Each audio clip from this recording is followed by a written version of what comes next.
19 BC, the Roman poet Virgil was travelling from Greece to Rome with the Emperor Augustus. On the way, he stopped to go sightseeing in Megara, a town in Greece.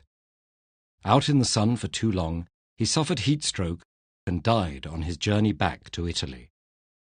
On his deathbed, Virgil thought about the manuscript he had been working on for over 10 years, an epic poem that he called the Aeneid. Unsatisfied with the final edit, he asked his friends to burn it, but they refused, and soon after Virgil's death, Augustus ordered it to be published. Why was Augustus so interested in saving Virgil's poem? The Romans had little tradition of writing serious literature, and Virgil wanted to create a poem to rival the Iliad and Odyssey of ancient Greece. The Aeneid, a 9,896-line poem, spans 12 separate sections or books, the first 6 of which mirror the structure of the Odyssey, and the last 6 echo the Iliad. Also like the Greek epics, the Aeneid is written entirely in dactylic hexameter. In this meter, each line has 6-syllable groups, called feet, made up of dactyls, which go long, short, short, and spondees, which go long, long.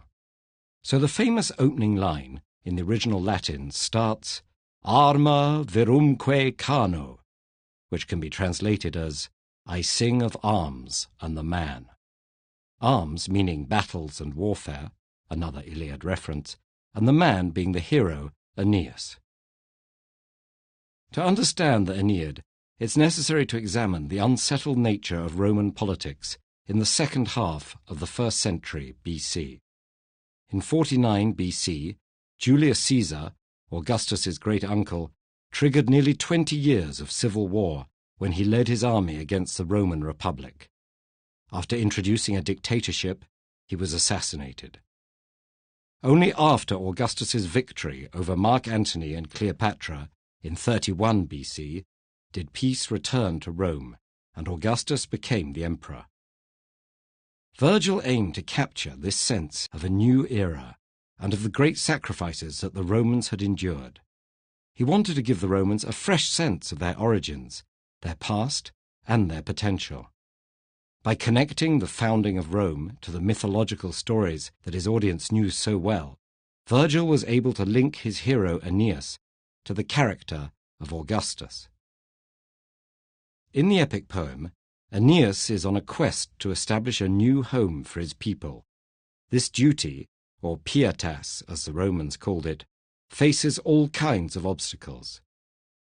Aeneas risks destruction in the ruins of Troy, agonizes over love when he meets the beautiful queen of Carthage, Dido, and in one of the most vivid passages in all of ancient literature, has to pass through the underworld. On top of all that, he must then fight to win a homeland for his people around the future site of Rome. Virgil presents Aeneas as a sort of model for Augustus, and that's probably one of the reasons the emperor was so eager to save the poem from destruction. But Virgil didn't stop there. In some sections, Aeneas even has visions of Rome's future and of Augustus himself. Virgil presents Augustus as a victor entering Rome in triumph and shows him expanding the Roman Empire. Perhaps most importantly, he's hailed as only the 3rd Roman leader in 700 years to shut the doors of the Temple of Janus, signifying the arrival of permanent peace. But there's a twist. Virgil only read Augustus 3 selected extracts of the story, and that was Augustus's entire exposure to it. Some of the other sections could be seen as critical, if not subtly subversive, about the emperor's achievements. Aeneas, again a model for Augustus, struggles with his duty and often seems a reluctant hero.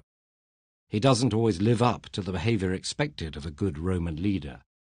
He struggles to balance mercy and justice. By the end, the reader is left wondering about the future of Rome and the new government of Augustus. Perhaps, in wanting the story published, Augustus had been fooled by his own desire for self-promotion. As a result, Virgil's story has survived to ask questions about the nature of power and authority ever since. Did you enjoy this lesson? If so, please consider supporting our non-profit mission by visiting patreon.com/TEDEd.